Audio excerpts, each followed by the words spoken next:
¿Cómo se sacrifica el dolor? No identificándose uno con eso, sino tratar de comprender de que son acontecimientos. Está un poco vaga la verdad. Muy vaga. Muy vaga. Porque realmente voy a decirles a ustedes una gran verdad. El dolor solamente se sacrifica autoexplorándolo y haciéndole la disección. Dejamos un caso concreto. Pongamos que un hombre de pronto encuentra a su mujer platicando muy quedito por ahí en un cuarto con otro hombre. Realmente esto puede provocarle ciertos celos. Es natural. Ahora, si encuentra a la mujer ya demasiado quedito, es demasiado mucha intimidad con un sujeto X, puede haber un estallido de celos, ¿no? Acompañado de un gran disgusto, ¿no? Tal vez hasta una reina, ¿no? Sobre el otro hombre. O celos. Esto produce un dolor espantoso al marido ofendido, ¿no? Porque ahorita aquí se puede dar origen a un divorcio, ¿no? Un dolor moral, ¿no? Horripilante. Sin embargo, tú no viste, sino que platicaba muy quedito, pero no te consta nada más, ¿no? Seguramente puede formarse muchas conjeturas, ¿no? Y aunque la mujer niegue, la mente es muy... tiene muchos ardides, muchos recovecos, pues se forman naturalmente muchas conjeturas.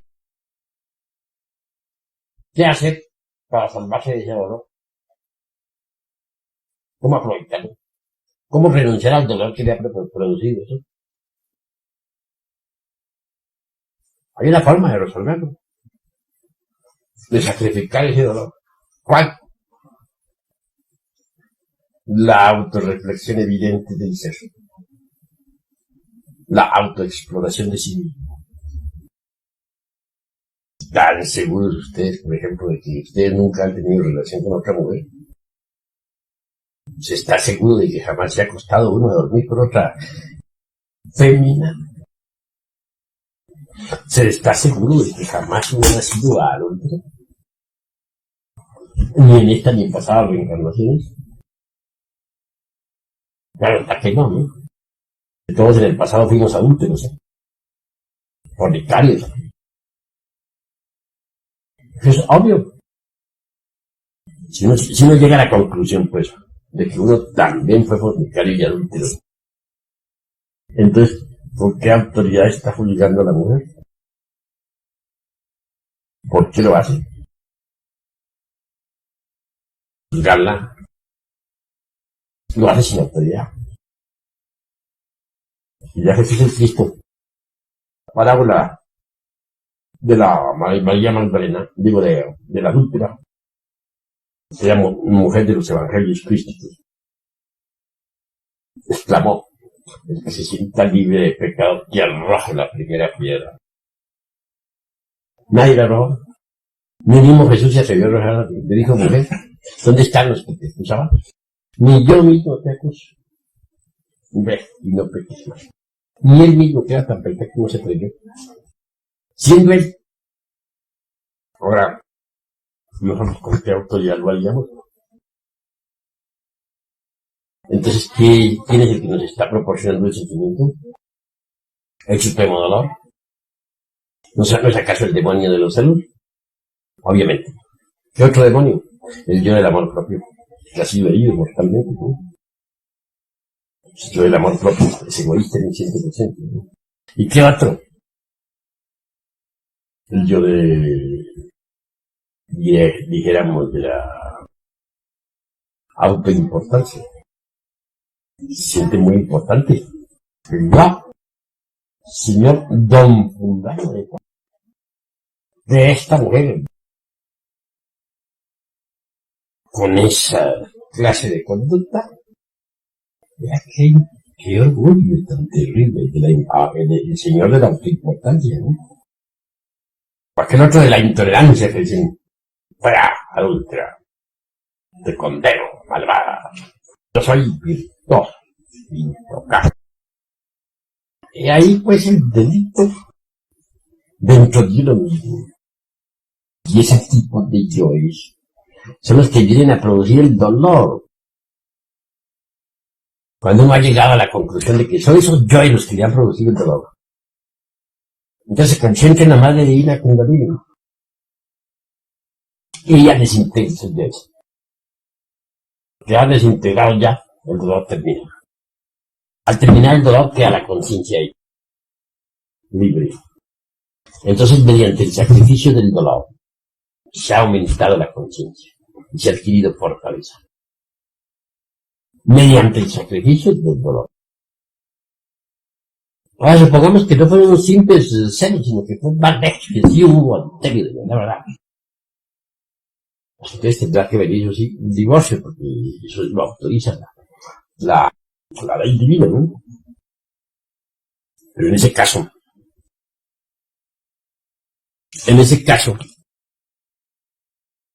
también puede decirse con absoluta seguridad que se puede sacrificar también ese dolor. Yo estoy seguro de no haber adulterado jamás. Entonces, ¿por qué condeno? No tengo derecho a condenar a nadie, porque que se tan limpio de pecado que hace la primera ciudad. Entonces, ¿quién es el que me está proporcionando el dolor? Porque hay la intolerancia, de la autoimportancia, de los celos, del amor propio, etc. Ya que se llegó a la conclusión de que esos son los que están ocasionando el dolor. Y el dolor desaparece. Queda eliminado. ¿Por qué? Porque se sacrifica. Y eso trae un aumento de conciencia.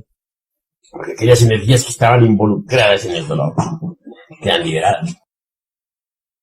Trae no solamente la paz al corazón tranquilo, sino que además trae un aumento de conciencia, un acrecentamiento de la conciencia. Eso se llama sacrificar el dolor. Pero la gente es capaz de todo, menos de sacrificar sus dolores. Quieren mucho sus dolores. Y resulta que los máximos dolores son los que les brindan a uno las mejores oportunidades para el despertar. Para el despertar de la conciencia. Pero hay que aprender a sacrificar el dolor. Y hay mucha clase de dolores. Por ejemplo, un insultador, ¿no? ¿Qué provoca un insultador? Pues el deseo de venganza inmediata, ¿no? Inmediata. ¿Por qué? Por las palabras dichas. Pero si uno no se identifica con los yoes de la venganza, es claro que no contestaría al insulto con el insulto. Pero si uno se identifica con los yoes de la venganza, estos nos relacionan a uno a su vez con otros yoes más perversos. Y termina uno en manos de yoes terriblemente perversos haciendo disparate y medio. Así como existe fuera de nosotros una ciudad, por ejemplo, la Ciudad de México, cualquier ciudad del mundo, yo no vivo. A mí también dentro de uno mismo hay una ciudad psicológica. Claro. Así como en la ciudad está, de la vida urbana común y corriente, hay gente de toda clase. Colonias de gente buena y colonias de gente mala. Así también sucede con las ciudades, con la ciudad interior, la ciudad psicológica. En esa ciudad psicológica vive mucha gente. Mucha gente. Nuestros propios yoes son esas gentes que viven ahí. Y hay colonias de gente decididamente perversas. Y hay colonias de gente media, y hay colonias más o menos electas. Nuestra propia ciudad psicológica es eso. Si uno se identifica, por ejemplo, con un yo de venganza, ese a su vez lo relaciona a uno con otros yoes de barrios muy bajos, donde viven asesinos, ladrones, etc. Y al relacionarse con esos a su vez llegan y lo controlan a uno, lo controlan el cerebro, y resultan haciendo barbaridad y media. Va uno a parar por último a la cárcel. Pero ¿cómo evitar entonces caer en semejantes absurdos? Pues no identificarse con el insultador. No identificarse. Hay yoes dentro de uno mismo que le dictan a uno lo que debe hacer, que le dicen contesta, véngate, sácate el clavo. Si uno se identifica con esos, termina contestando pues, al insultador.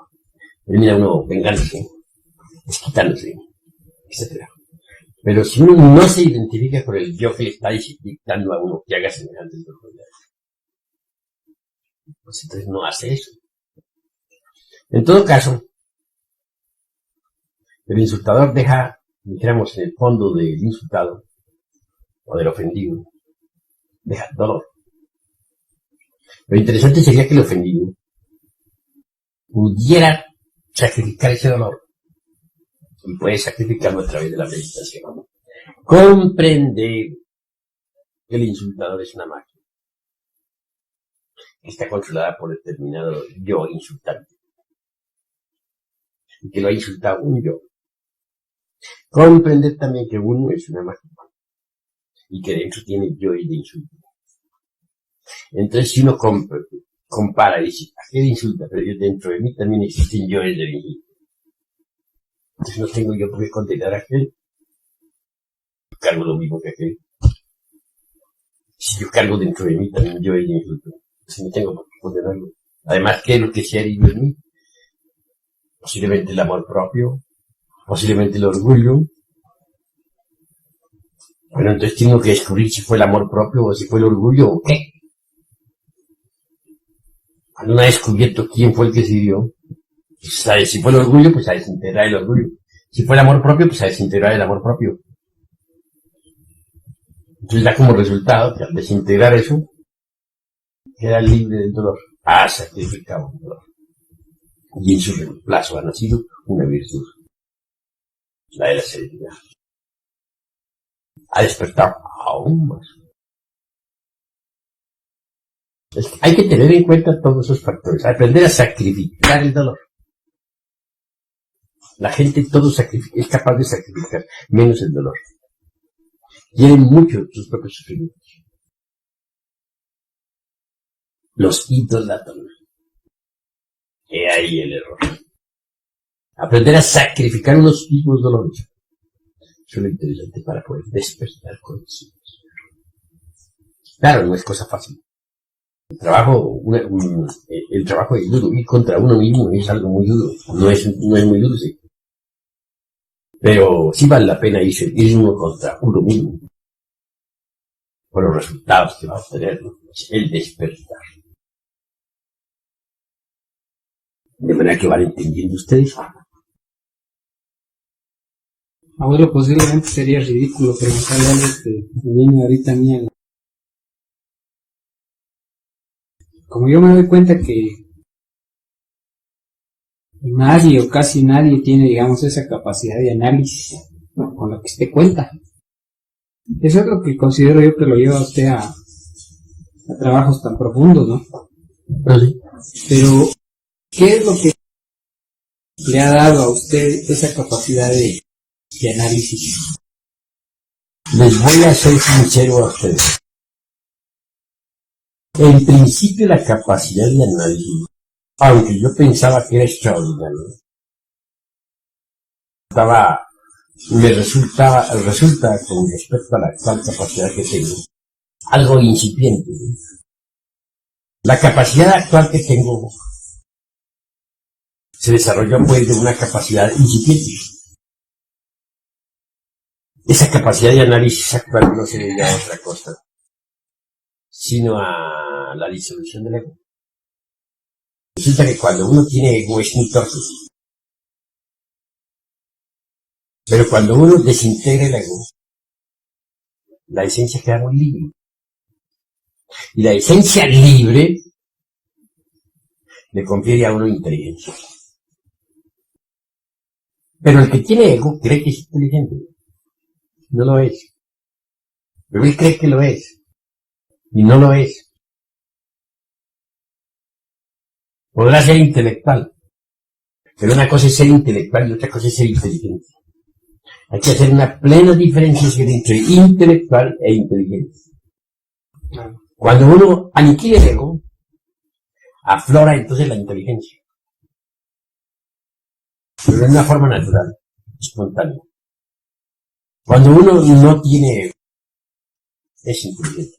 Pero cuando sí tiene ego, aunque se crea muy inteligente por el hecho de haber leído, de pertenecer a tal o cual escuela, o de ser un magnífico intelectual, no lo es. No es inteligente. Esa es la realidad de los hechos.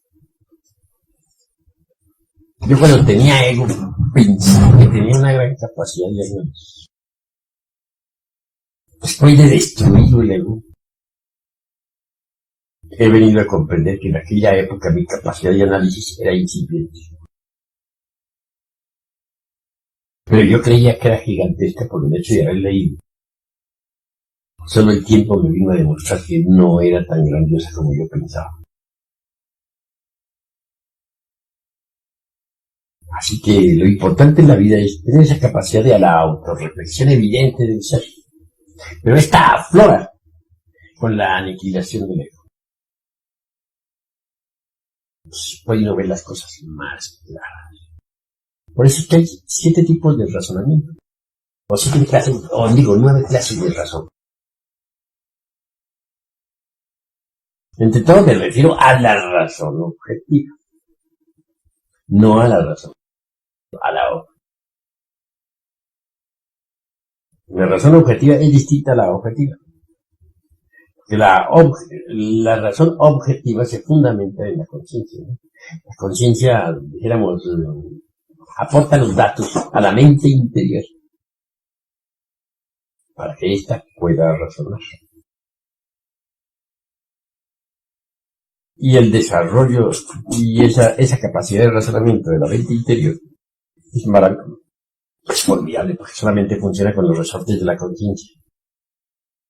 Es que la mente interior, por ejemplo, tiene 7 grados de desarrollo, o 9 grados de desarrollo, no 7, 9.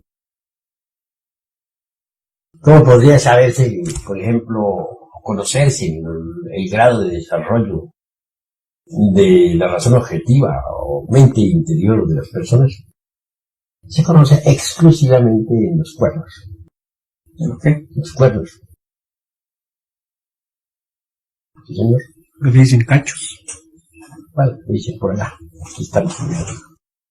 La verdad que esos, si en los cuernos aparecen, por ejemplo,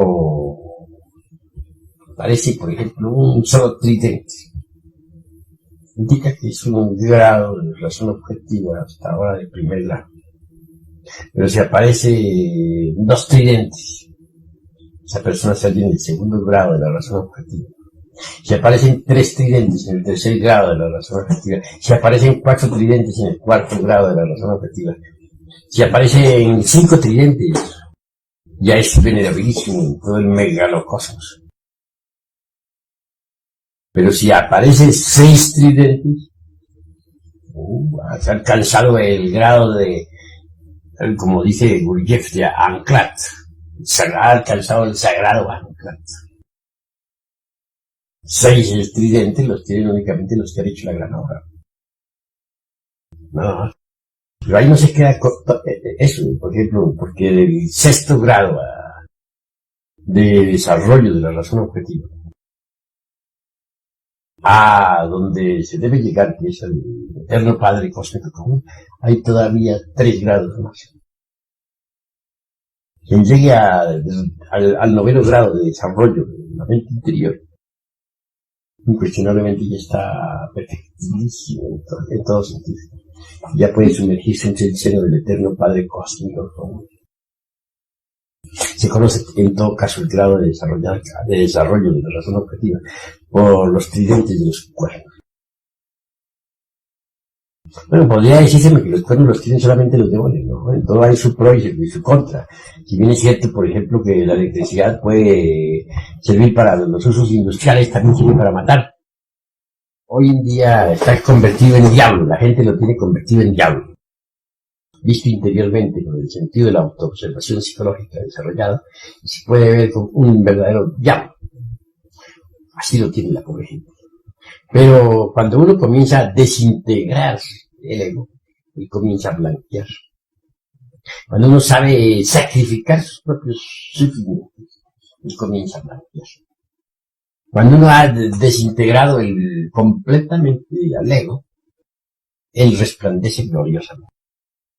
Y al integrarse con el iniciado lo transforma en arcángel, porque él mismo viene a convertirse en arcángel. Y conservará siempre sus cuernos.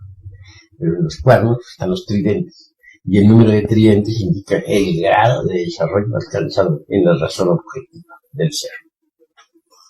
Tendrá que llegar uno a poder, dijéramos, comprender y hasta analizar o, dijéramos, discernir con la razón objetiva las verdades más trascendentales del espíritu, del ser. Es algo muy grandioso, ¿no? Pero eso no se consigue de la noche a la mañana, sino del desarrollo de la razón objetiva. Y la razón objetiva no puede desarrollarse sino mediante los sucesivos despertares de la conciencia. Conforme la conciencia va despertando más y más, conforme se va haciendo más y más objetiva, conforme se va desarrollando y acrecentando en cada uno de nosotros, así también, y de la misma manera, su vehículo, es la mente interior, se va desarrollando. Es decir, y los funcionalismos de la razón objetiva obviamente se van desarrollando. Pero distingamos entre razón objetiva y razón subjetiva.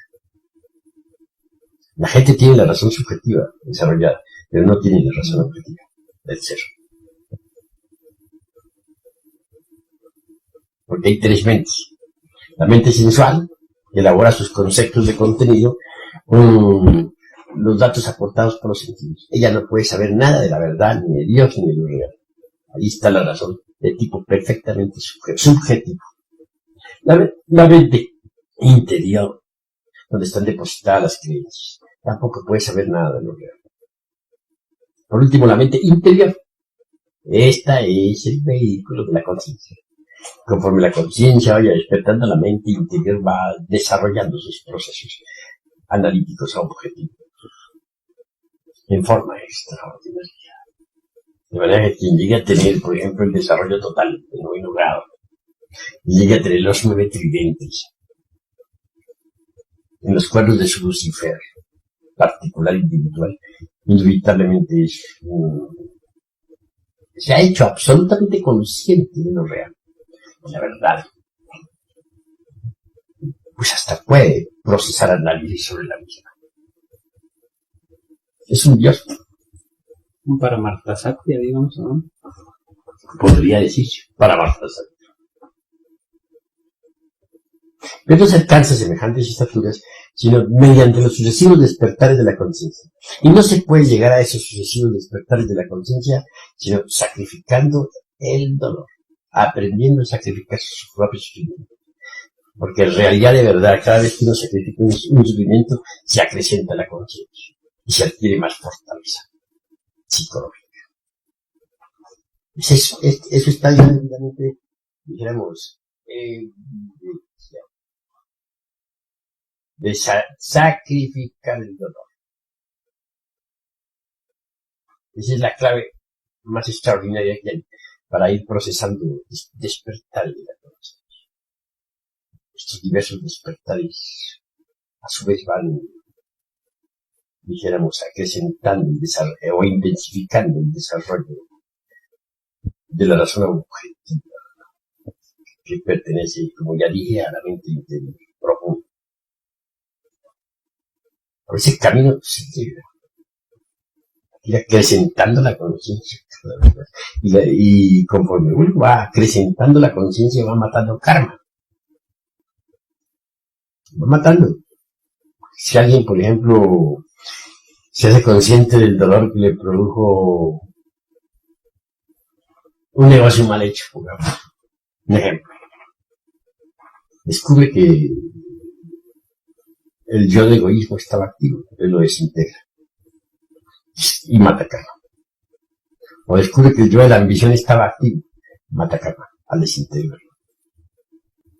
Si las gentes aprovecharan hasta el más ínfimo dolor de su vida para sacrificarlo, a la hora de la muerte desencarnarían sin karma, con conciencia completamente lúcida, despierta y sin karma.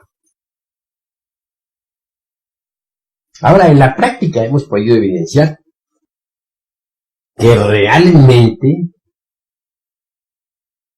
los demás no son los que nos producen a nosotros los dolores y los sufrimientos.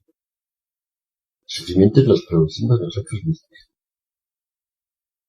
Por ejemplo, supongamos que a uno de ustedes le roba a un ladrón su cartera.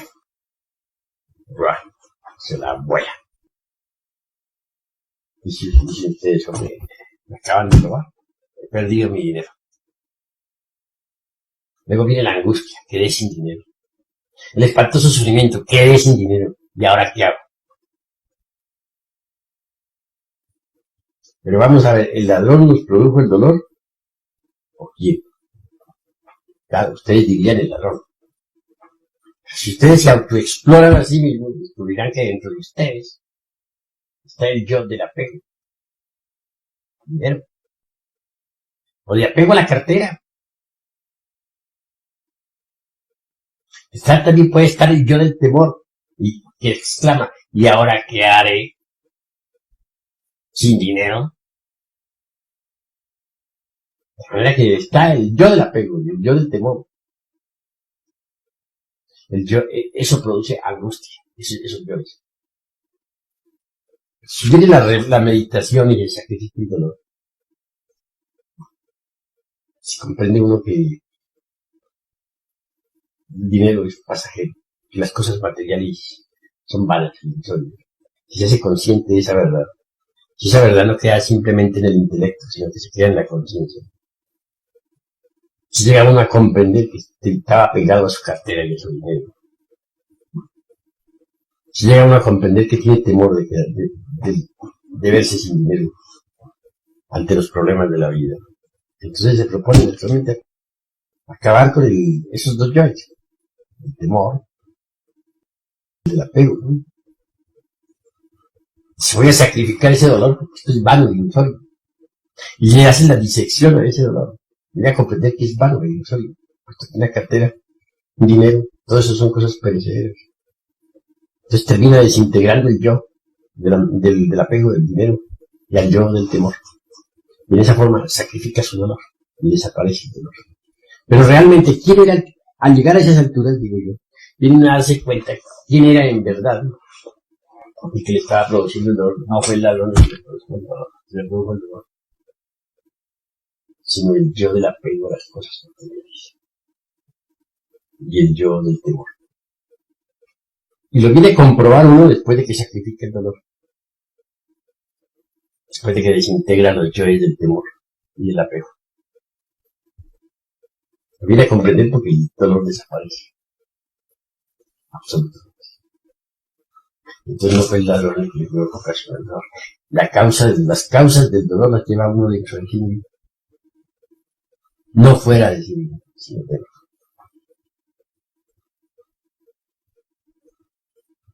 Si uno no sacrifica al dolor, no será feliz jamás. Las causas del dolor no están fuera de uno mismo, sino dentro de uno mismo.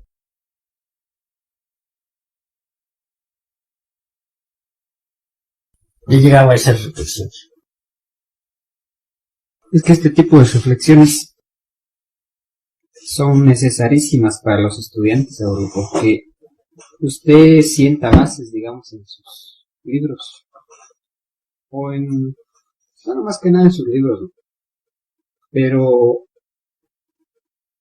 este aspecto de la tercera cámara, el psicológico, es de una ayuda espantosa para los estudiantes ahora. Claro. Porque ahí encuentran ellos, digamos, un apoyo hacia lo que son, digamos, los análisis de muchos aspectos que no, del ego, que no puede uno penetrar en ellos por falta de capacidad. Yo por eso le veo tanta importancia al aspecto psicológico en la tercera cámara. Hoy me había gustado desarrollar el aspecto psicológico, pero como hubo un matrimonio, mi ser orientó todo hacia la alquimia, ¿no? Pero el aspecto psicológico es fundamental. ¿Verdad? Es fundamental. Y lo que más lo perjudica a uno es la identificación. Que si un yo, por ejemplo, le dice a uno, véngate de aquel que me causó dolor, y le sugiere a uno la idea de vengarse, y uno se identifica con ese que está ahí sugiriendo esas ideas, pues termina al fin y al cabo vengándose. Ahora, ¿cómo se relacionan los yoes unos con otros? Piensen ustedes en una ciudad, la ciudad psicológica. Tiene, digamos, colonias donde vive gente sana y colonias donde vive gente perversa. Colonias donde vive gente sana y perversa y de todo un poco. Suburbios más o menos malos, suburbios regulares, etcétera, llenos de mucha gente. Todas esas personas que viven en esa ciudad psicológica que nosotros cargamos en nuestro interior son nuestros propios yoes. Son personas. Y esas personas, pues, aprovechan cualquier oportunidad para manifestarse a través de nosotros. Por ejemplo, si uno le pone mucho cuidado, por ejemplo, a un yo de venganza, entonces se identifica con él. Se pierde en él y él en uno. Y termina uno haciendo lo que él quiere. Comete unos errores gravísimos que lo llevan a la cárcel. Esto se me parecería en el mundo físico, por ejemplo, al caso de una persona. En el mundo físico hay muchas personas. Supongamos que una persona cualquiera pudiera perderse uno por un milagro de magia. Entonces resultaría uno haciendo las barbaridades que esa persona tiene en su mente. ¿No? Pues esto es algo semejante. Entonces esas personas que viven en las ciudades psicológicas, pues son los yoes. Y si uno le pone mucho cuidado a un yo perverso, ese lo relaciona uno con habitantes de los barrios más perversos de la ciudad psicológica. Y esos otros los relaciona con otros perversos peores que viven en las distintas calles de la ciudad psicológica. Conclusión, termina uno haciendo barbaridades. La verdad que lo más grave que hay lo más grave que hay es identificarse con esos yoes. ¿Qué diríamos? Sería el colmo de los colmos, ¿no? Un ciudadano que va pasando por la calle y pudiera perderse en uno. Sería horrible, ¿no? Bueno, eso es lo que sucede con los yoes. Son ciudadanos que viven en la ciudad psicológica. Pronto resuelven perderse en uno para hacer barbaridades. Se establecen uno de ellos y ellos en uno. Y resulta haciendo cosas incongruentes, diciendo y haciendo cosas incongruentes. Y dijéramos, el truco que ellos quieren para meterse dentro de uno, para perderse en uno, es precisamente el aire.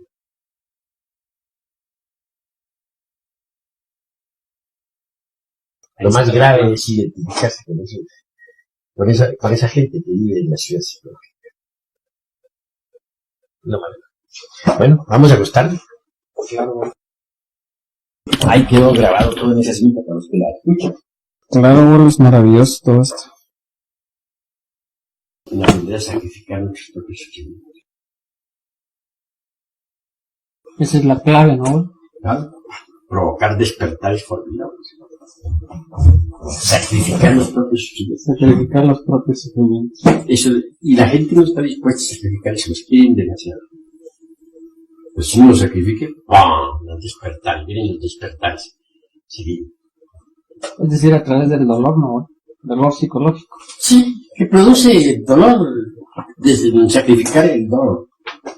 Pero el resultado es el despertar. ¿Qué tal? Pues, claro. Y por eso es que vale la pena vivir, ¿no? Porque tiene una oportunidad precisamente de sacrificarse. Y es que esa oportunidad está cada día en nosotros, ¿no? Y a cada instante Que cada instante. hay mucha gente que nos rodea y nos proporciona sufrimientos, diría yo. Pero ¿quién nos proporciona los sufrimientos? ¿Es esa gente? La realidad es que el sufrimiento los proporciona a uno los yoes que cargan. Las causas del dolor no están fuera de uno, dentro de uno. Esa es la realidad.